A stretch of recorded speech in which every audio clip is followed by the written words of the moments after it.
wabarakatuh. Waalaikumsalam warahmatullahi wabarakatuh. Selamat pagi teman-teman semua.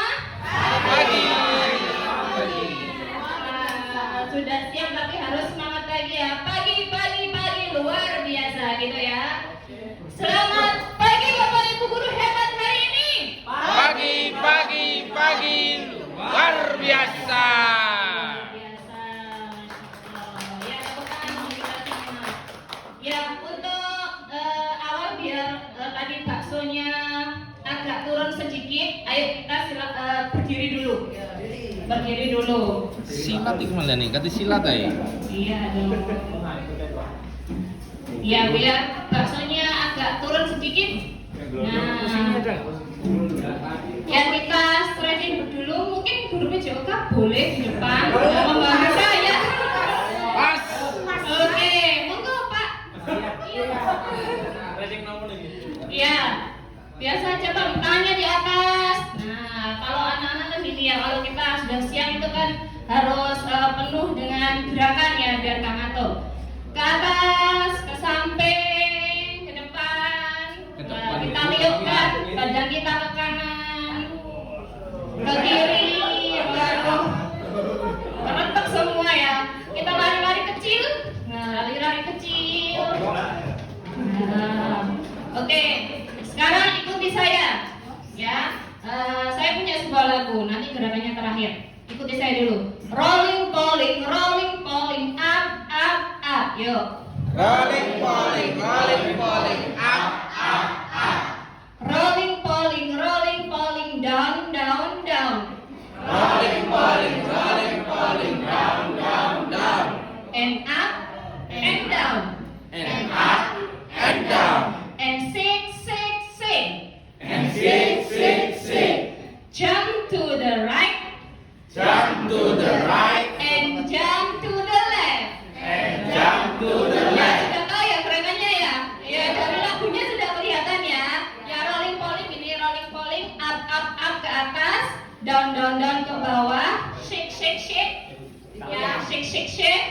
Kemudian jump to the right, jump to the left. Oke, yuk sama-sama dengan lagunya, semangat.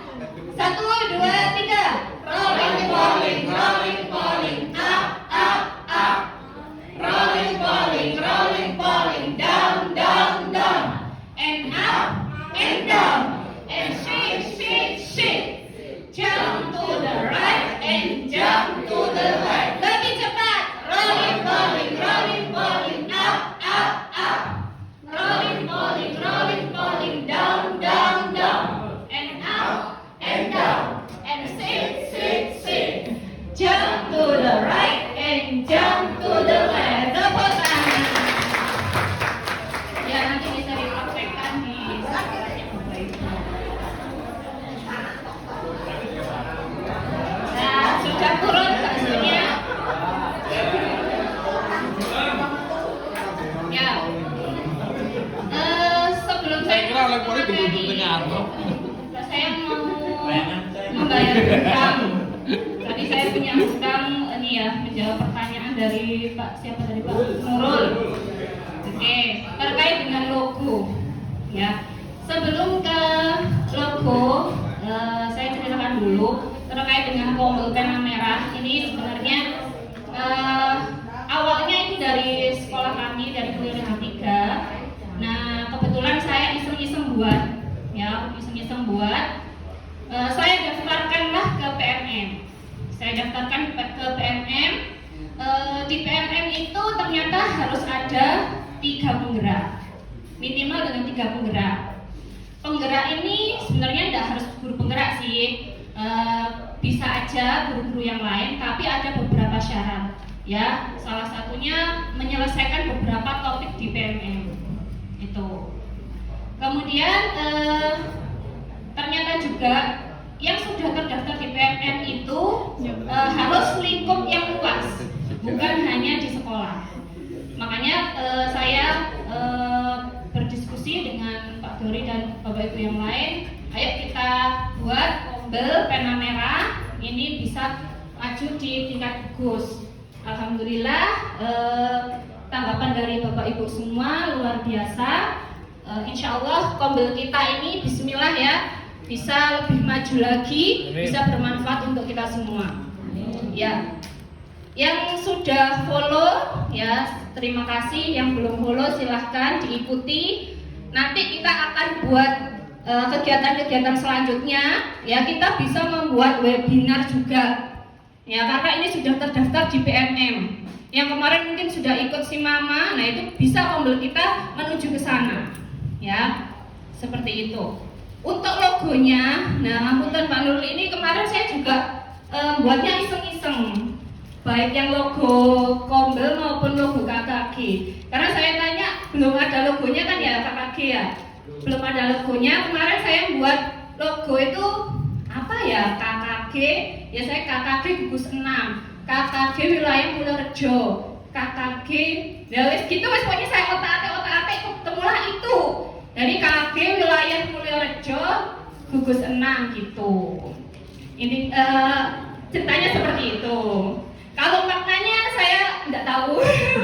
Ya itu intinya KKG gugus 6 wilayah Mulyorejo. Kalau misalkan Bapak Ibu mau membuat lagi atau punya ide, monggo silahkan kita tampung, nanti kita, karena di sini banyak kreator-kreator ya, saya yakin yang lebih dari saya itu banyak sekali ya. Mungkin itu Pak Nurul ya.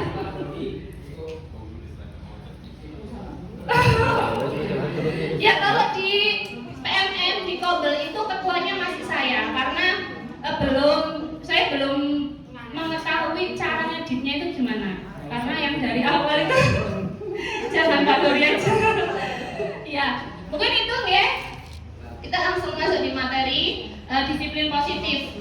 Ini disiplin positif kemarin sebenarnya saya ambilkan juga, tadi sudah dijawab juga ya sama ibu-ibu yang lain, bapak ibu yang lain, terkait dengan kenapa kita ngambil disiplin positif itu.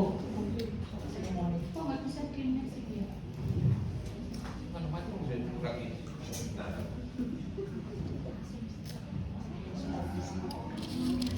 Disiplin positif ini sebenarnya sudah banyak ya, di PMM pun juga ada. Kemarin kebetulan di sekolah saya di Mulyorejo 3, mungkin di sekolah Bapak Ibu juga ada yang mengambil pengelolaan kinerjanya tentang disiplin positif. Ya, akan lebih baik lagi kalau kita juga mempelajari lebih dalam, tidak hanya kita belajar di PMM.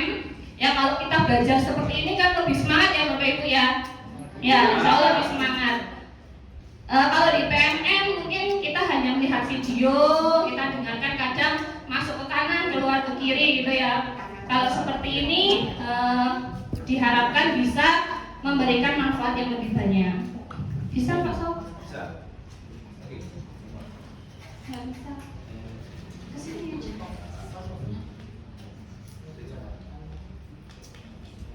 Nah, ini ya, kalau di PMM penerapan disiplin positif dengan budaya positif, kita sudah pernah buka ini Bapak Ibu ya, di pengelolaan kinerja.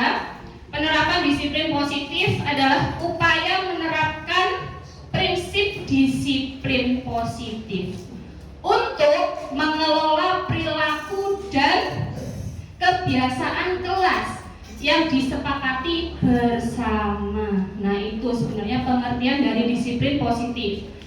Nah, disiplin positif ini harus kita budayakan. Bagaimana caranya? Nah, ini yang akan kita pelajari di hari ini ya. Tadi sudah dibuka oleh Pak Dori tentang filosofi KHD ya. Disiplin positif ini nanti mengarahnya kemana? Tidak hanya untuk kita ya, tidak hanya untuk kita, kinerja kita jadi bagus. Kemudian yang paling penting adalah untuk anak-anak ya, kita menghamba kepada anak, hasil prestasi anak lebih meningkat, karakter anak lebih baik. Nah itu kan ya yang kita inginkan. Dan yang paling penting juga ini apa Bapak Ibu? Rapot pendidikan kita akan meningkat. Ketika kita sering belajar ya, rapat pendidikan kita akan meningkat. Nih, ya mohon maaf kemarin memang ada yang merah ya, tapi dengan kita belajar, kita mengeksplor apa yang ada di diri kita, kita mengajar dengan sepenuh hati. Nah itu selain bermanfaat untuk diri kita, anak didik kita, juga sekolah kita. Terus untuk apa sih kita belajar itu Bapak Ibu? Untuk apa sih anak-anak itu harus diajarkan tentang budaya positif itu? Ya, apakah sekedar prestasi, juara, atau pencapaian kodrat? Yang mana kira-kira? Nah, ini saya contohkan ya. Tadi kan sudah dibuka oleh Pak Dori. Bapak Ibu kenal yang namanya Rudi? Kenal? Yang namanya Rudi? Kenal? Siapa Pak Nurul? Pak Babinsa. Ya, kalau Rudi Hoirudin kenal? Siapa itu Bu? Sep ya? Sep. Kalau Rudi Hadiswarno? Penata rambut pinter. Kalau Rudi Habibie? Rudi Habibie? Bapak Habibie, Bapak Presiden yang sangat cerdas ya. Nah, namanya sama-sama Rudi Bapak Ibu ke? Mungkin ada Rudi yang Babinsa, Rudi yang polisi, Rudi yang tentara. Nah, Bapak Ibu, sama-sama namanya Rudi, tapi pencapaian kodratnya itu berbeda. Rudi Hadiswarno dia suka stylish, penata rambut, fashion gitu ya. Memang kodratnya dari dia lahir itu seperti itu, dari kodrat alamnya. Kemudian mengikuti kodrat zamannya. Fashion itu semakin berkembang, dia tambah bisa mengembangkan usahanya, pekerjaannya, dia semakin sukses dan terkenal Indonesia bahkan internasional gitu ya. Rudi Hoirudin juga gitu. Bahkan Rudi Habibie ya yang bisa menciptakan pesawat. Apakah bisa anak kita yang ada di kelas itu kita cetak semua seperti Rudi Habibie? Tidak bisa, Bapak Ibu. Ya, apakah bisa kita cetak salah satu, misalnya seperti pesepak bola saja semua satu kelas?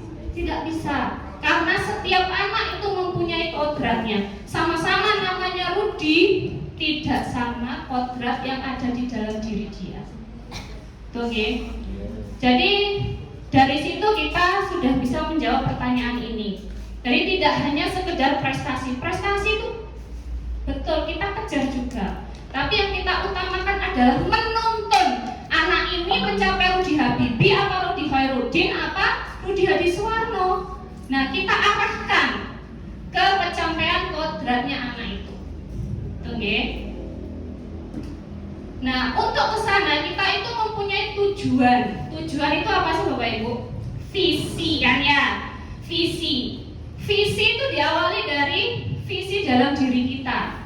Visi, mimpi. Mimpi kita itu ingin jadi yang seperti apa? Ya.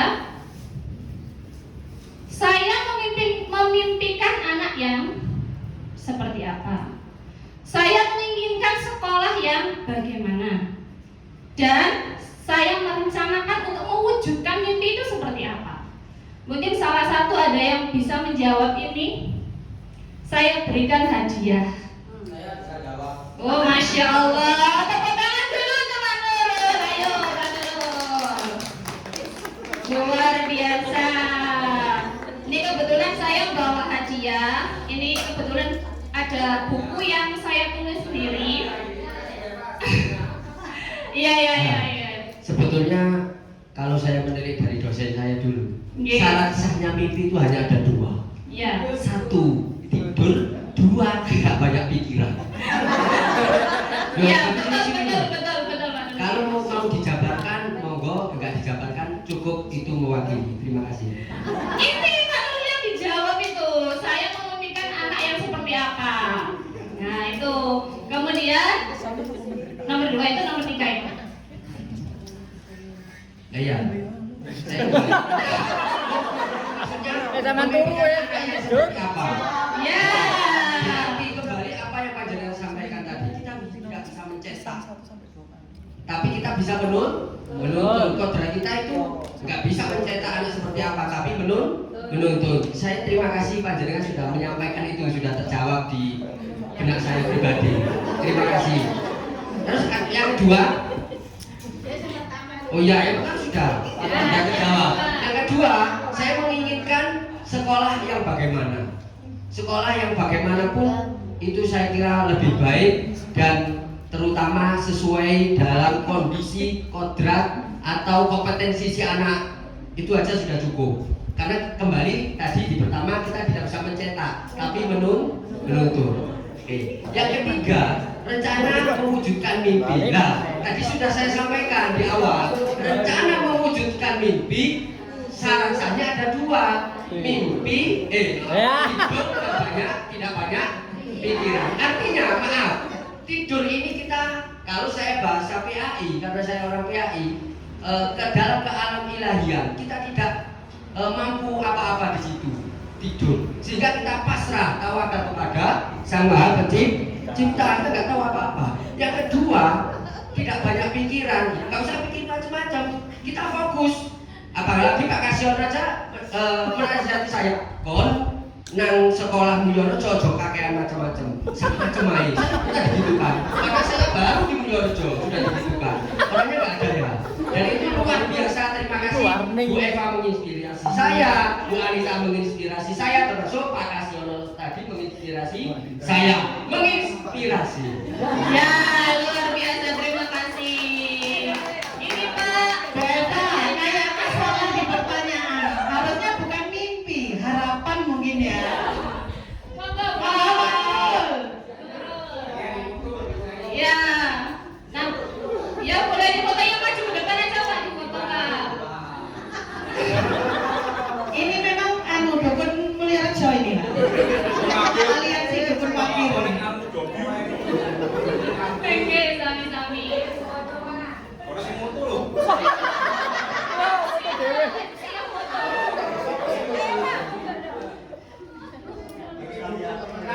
Ada 100 aku mari ngono. 1, 2, 3. Buku nikah. Ya, ini cerita-cerita saya selama di pendidikan. Monggo nanti bisa dibaca-baca. Oke, selanjutnya. Kenapa sih kita harus bermimpi? Kita mempunyai harapan ya yang baik-baik untuk membentuk karakter anak. Karena anak itu sebenarnya tidak hanya anak ya, kita semua manusia itu mempunyai kebutuhan dasar. Kebutuhan dasar manusia itu apa sih? Yang pertama adalah cinta kasih, Bapak Ibu. Cinta, kasih sayang. Ya, kasih sayang. Tidak hanya anak kita aja butuh kasih sayang ya Bapak Ibu ya. Ya, butuh kasih sayang, butuh disayangi. Dikasih. Ya. Kemudian penguasaan. Ya, penguasaan diberi reward, diberikan kesempatan. Ya, diberikan kesempatan dia maju, dia ngomong, dia diberikan penguasaan. Ya, ketika dia mempunyai prestasi kita berikan reward. Itu sangat bermakna ya untuk anak. Tidak hanya barang, kita berikan bintang saja itu anak-anak sudah sangat senang sekali. Ya, tidak harus benda, barang dan lain sebagainya. Dikasih bintang, dikasih koin itu aja sudah senang anak-anak. Kebebasan. Kita kan butuh bebas juga ya. Kalau dikekang, kita juga akan sedih ya, malah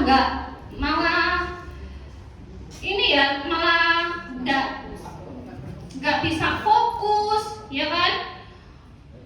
Kebebasan ini bisa kita terapkan di kelas. Misalkan anak-anak boleh nggak biasanya bawa mainan Bapak Ibu kalau di kelas? Nggak boleh. Kalau saya itu membolehkan, bebas, nggak apa-apa anak-anak bawa mainan, asalkan sesuai dengan jamnya. Ketika dia mempunyai kebebasan bermain, ya sudah kita bebaskan. Memang dia kodratnya itu ada adalah bermain. Apalagi di usia SD. Kalau kita melarang anak untuk bermain itu salah besar. Karena itu kodratnya anak yang bermain. Bahkan SMP pun juga masih ada kodratnya untuk dia bermain. Ya. Ketika waktu istirahat, kita bebaskan dia untuk bermain. Silahkan. Ya, daripada dia di lapangan, ya, aut-autan, malah terjadi pembulian dan lain sebagainya, malah ada hal yang tidak kita inginkan.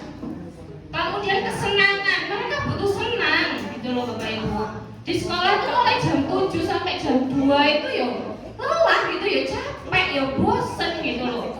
Jadi apa yang bisa kita lakukan untuk membuat anak-anak itu senang? Ya dengan kita berinovasi bagaimana kita mengajarkan itu seperti apa, medianya seperti apa. Ya terutama kesepakatan kelasnya menyenangkan apa enggak. Ya belum nggak bawa nggak ngerjakan PR suruh keluar, hormat bendera dan lain sebagainya. Nah itu nanti kita bahas lebih lanjut. Yang ya sudah ya. Dari situ tadi, dari 4 kebutuhan dasar itu pada umumnya untuk mencapai survive. Anak-anak itu bisa bertahan mandiri. Ya. Dia mau dibawa di sekolah, di rumah, dimanapun, karakternya itu tetap. Bapak Ibu pernah mengalami curhatan wali murid, anak saya kalau di rumah kok gini ya Bu ya, kalau di sekolah kayaknya baik gitu dan lain sebagainya, mempunyai kepribadian ganda. Nah itu karena dia tidak terpenuhi kebutuhan dasar manusianya ini. Nah itu salah satu sebabnya. Nah ini ada sebuah berita ya, cerita siswa di Madiun dihukum lari keliling lapangan hingga telapak kakinya melepuh. Ini yang tidak terpenuhi kebutuhan dasar yang mana Bapak Ibu? Yang mana aja yang tidak terpenuhi? Kebebasan. Apalagi? Cinta kasih. Dari gurunya nggak ada cinta kasihnya. Sayangnya itu nggak ada. Dia tidak terpenuhi kebutuhan dasarnya. Ada lagi mungkin? 2 saja. Ya, dari cerita ini itu sudah sangat terlihat sekali karakter dari guru tersebut. Ya, dia tidak bisa memenuhi kebutuhan dasar seorang murid. Ya, ini baru ini Bapak Ibu, ya 2023 bulan 10 dan banyak sekali ya berita-berita yang lain yang bisa kita akses terkait dengan perilaku seorang guru kepada siswa. Nah itu masih ada yang seperti ini. Nah, disiplin positif. Disiplin positif itu gimana sih? Ya. Yang bisa kita lakukan itu apa saja? Yang pertama, membuat keyakinan bersama. Ini yang paling atas ya Bapak Ibu. Kenapa kita pilih materi ini? Karena ini juga yang paling krusial, ya. Membuat keyakinan, menyampaikan harapan. Kita harus tahu mimpinya anak-anak itu seperti apa, ya dari asesmen tadi, ya biar kita bisa mengarahkan ke kodratnya setiap anak itu, kodratnya dia apa, sukanya dia apa. Memberikan perhatian khusus, memberikan arahan, kemudian kegiatan yang kreatif, memberikan waktu spesial untuk anak. Nah, kalau saya itu ada ya waktu jam literasi itu ya, di seminggu sekali itu saya membacakan cerita untuk anak-anak. Nah itu mereka sangat menanti-nanti dan menunggu di hari tersebut, karena memang di hari tersebut saya berikan waktu spesial untuk anak-anak, di mana saya menyenangkan mereka, memberikan cerita, ya dari cerita itu nanti bisa diambil manfaatnya dan lain sebagainya. Kemudian hindari memberikan hukuman fisik. Nah, Yang pertama dan yang terakhir saya beri tanda merah, itu yang kita garis bawahi benar-benar Bapak Ibu, karena itu yang sangat penting, yang sangat krusial. Ya, hindari memberikan hukuman fisik. Kita bisa menonton video.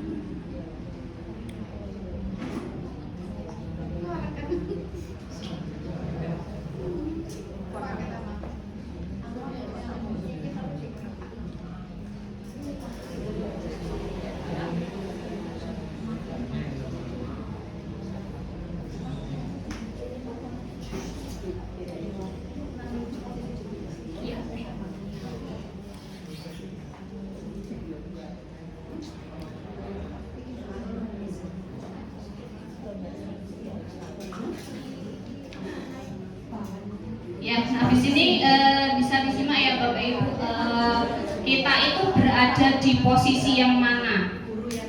Nah, ini ada beberapa tipe guru, karakter guru yang ada beberapa contoh. Nah, ini nanti Bapak Ibu bisa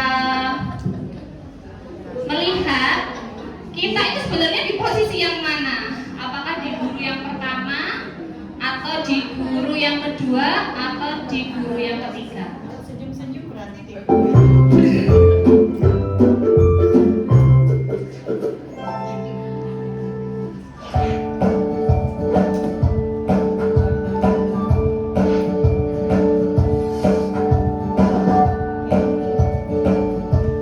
Halo, Bapak Ibu Guru calon guru penggerak. Video ini akan menampilkan 5 adegan interaksi guru dan murid.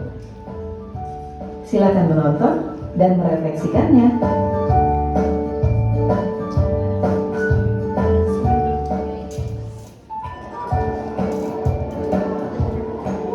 Pagi anak-anak, silakan PR yang kemarin ibu berikan diletakkan di meja. Anton, kamu sudah mengerjakan belum? Kamu selalu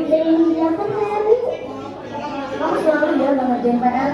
Sekarang kamu duduk di depan, lalu tulis. Saya berjanji tidak akan mengulangi lagi. Saya berjanji akan berusaha menjadi murid yang rajin belajar sampai pelajaran saya selesai.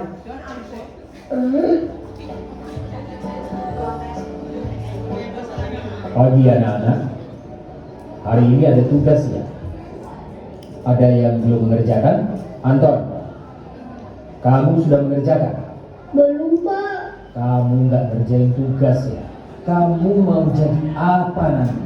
Kamu lihat sekolah nggak sih?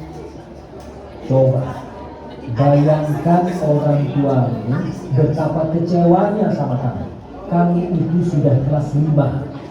Harusnya bertanggung jawab sama dirimu sendiri. Maaf, Bu, saya terlambat. Ya udah, nanti jangan diulangi lagi ya. Kalau kamu rajin, Ibu senang lihatnya. Ya, lain kali tepat kaki ya masuknya. Tas dulu dong. Kita kan teman. Wah, jadi kalau aku terlambat lagi, nggak apa-apa ya. lagi nggak apa-apa ya. Bener jalan. Kamu kok nggak pakai baju olahraga? Bapak catat, kamu sudah 3 kali loh nggak ikut olahraga bulan ini. Iya, Pak. Udah 3 kali berarti saya dapat sanksi, Pak.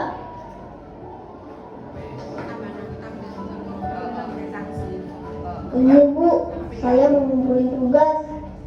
Maaf ya, Bu, saya terlambat ngumpulin tugas. Kenapa kamu terlambat mengumpulkan tugas? Iya, Bu, saya kalau sore bantuin ibu jaga warung, gak sempat ngerjain tugas. Kira-kira nih, apa yang bisa kamu perbaiki supaya kamu bisa mengerjakan tugas tepat waktu? Coba, kapan biasanya kamu membantu ibu jualan? Jam 6 sampai jam 8 malam, Bu. Bagaimana kalau kamu membuat jadwal? kapan kamu akan mengerjakan tugas. Oh gitu ya Bu. Coba deh Bu. Terima kasih Bu. Ya, tepuk tangan. Kira-kira di guru yang mana? Bapak Ibu ini posisinya guru pertama, kedua, ketiga, keempat, kelima. Perpaduan. Ada yang di satu masih? Yang di satu ada? Ya. Oke. Lanjut.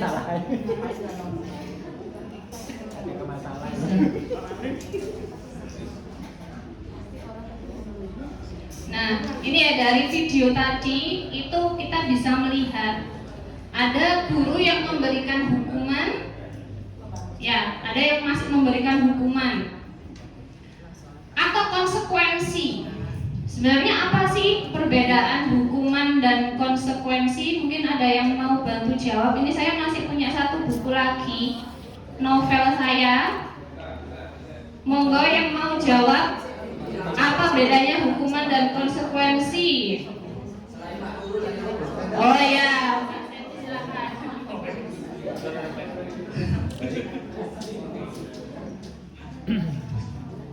Baik, saya akan mencoba menjawab. Ini menurut saya.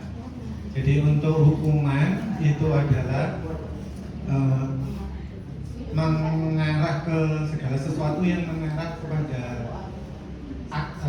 akibatnya. Kalau konsekuensi itu kebalik. Untuk konsekuensi itu lebih ke arah tindakan setelah melakukan sesuatu atau resiko yang diambil. Kalau hukuman itu sudah kalau mengarah kepada hukuman itu sudah sesuai dengan ketentuannya gitu. Itu menurut saya. Terima kasih. Terima kasih. Tepuk tangan. Ya, sudah ya. Oh, foto dulu monggo Pak. Pak, ayo Pak. Ya. Ayo Pak Ibnu.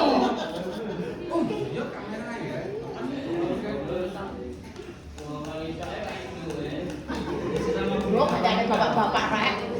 Satu, dua. Lagi. Kayaknya sih. Literasi.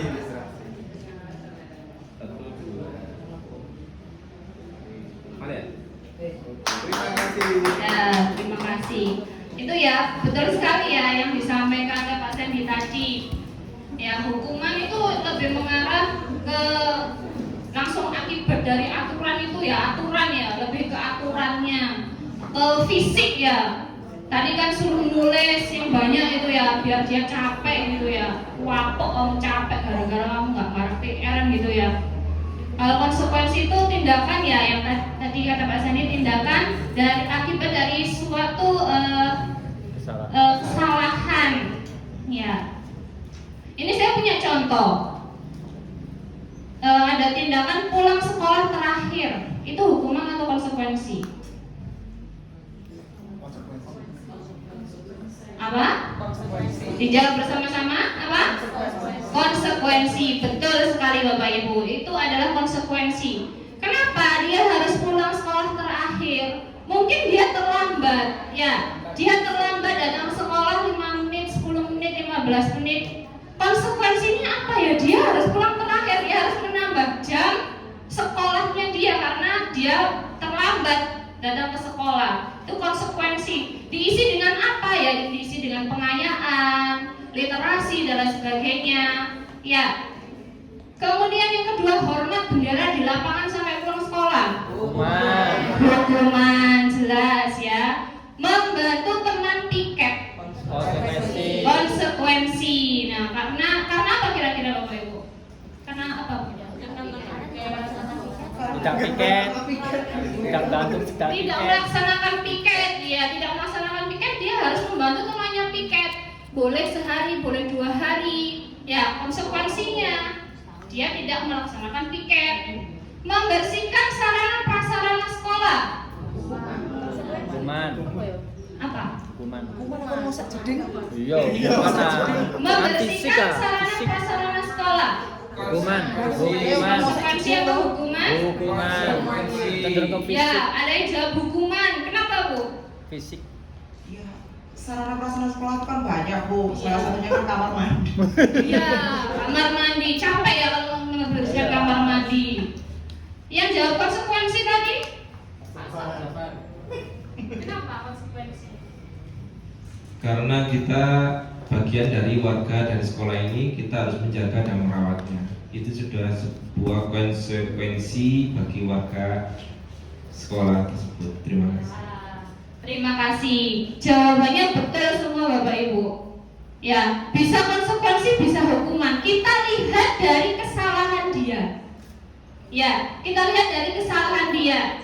Kalau misalkan dia, misalkan tadi ya, sarana prasarana mencoret-coret meja, ya konsekuensinya dia harus membersihkan, menghapus, ya.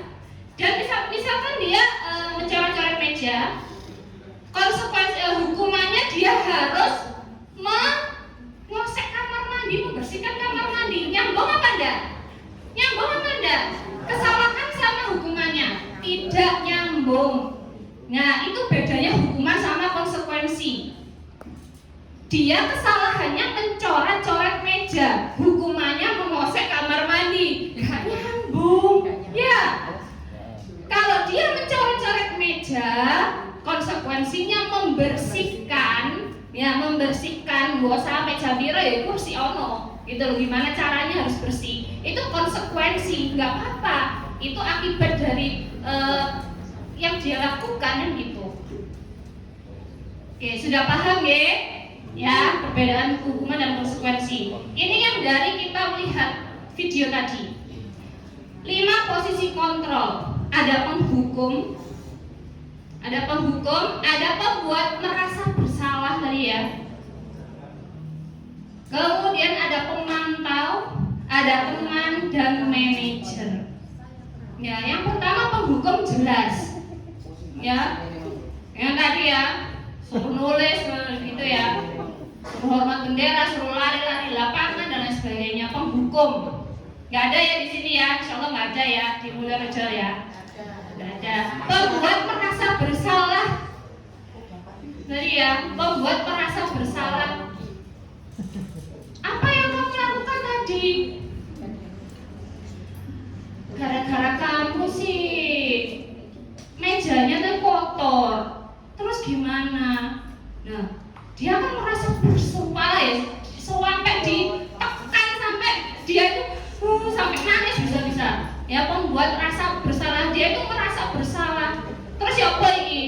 Dia Pak No, gara-gara kamu ini, gitu ya. Jadi dia merasa bersalah. Ada yang seperti ini. Nah, pemantau, mantau saja dia, ya, cuma dilihat saja.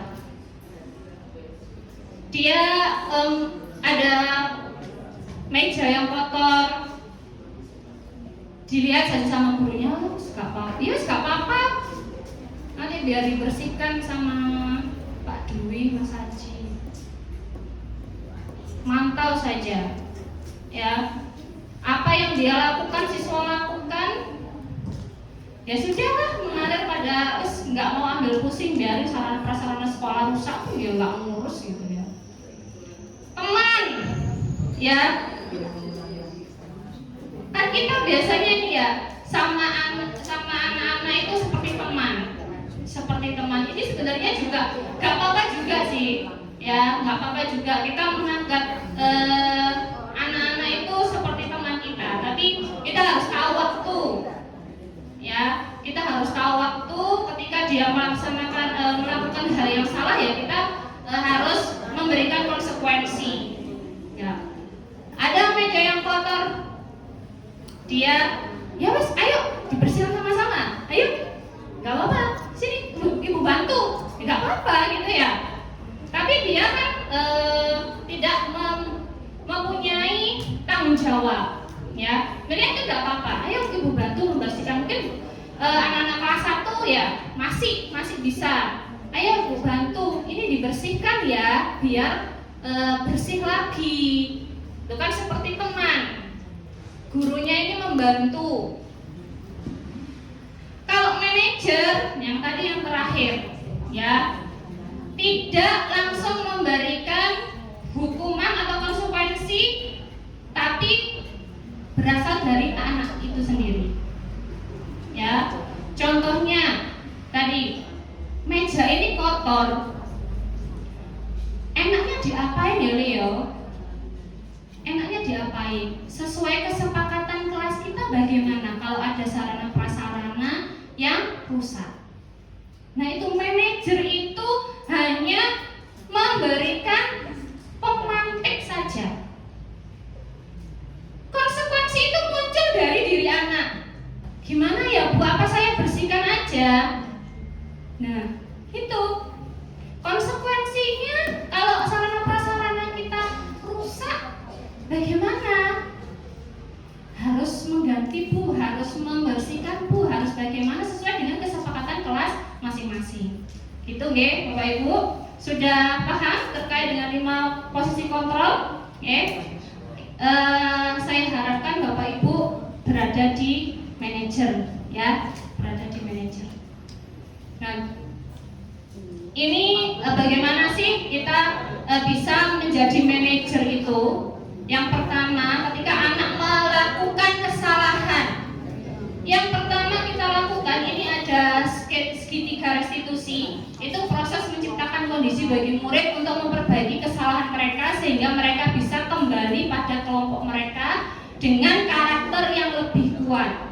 Yang pertama, yang sebelah sini, ya, menanyakan keyakinan. Menanyakan keyakinan seperti tadi.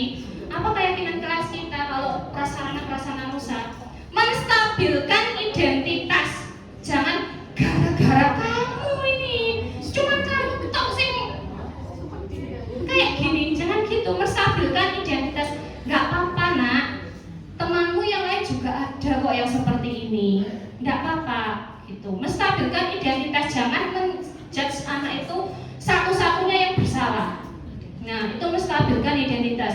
Yang kedua, validasi tindakan. Nah, ini yang terakhir tadi. Enaknya bagaimana kalau ada sarana yang rusak? Nah, itu memvalidasi tindakan yang salah dan bagaimana solusinya. Nah, seperti itu. Itu 3 cara kita untuk memperbaiki kesalahan dari murid. Gak bisa diklik, Pak.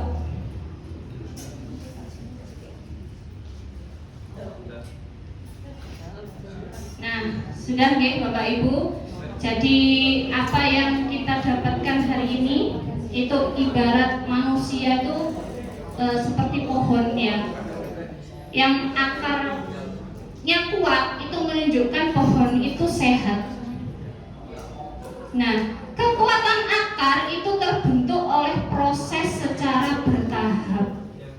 Nah, itu Bapak Ibu, kita ini di bagian dari proses menuju kodratnya anak, menuju anak-anak itu ke Habiswaroh tadi atau ke Habibie, itu prosesnya.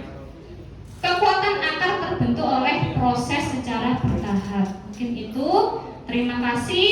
Saya tidak buka pertanyaan guys, karena waktunya sudah mepet sekali. Saya akhiri. Terima kasih. Mohon maaf dan wassalamualaikum warahmatullahi wabarakatuh.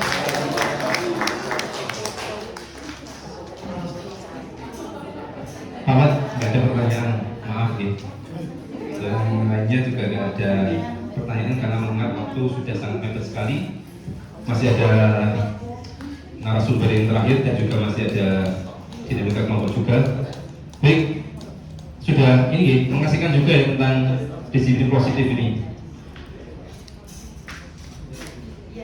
Oke, baik. Ini yang kita tunggu-tunggu sebenarnya tentang kesepakatan kelas dan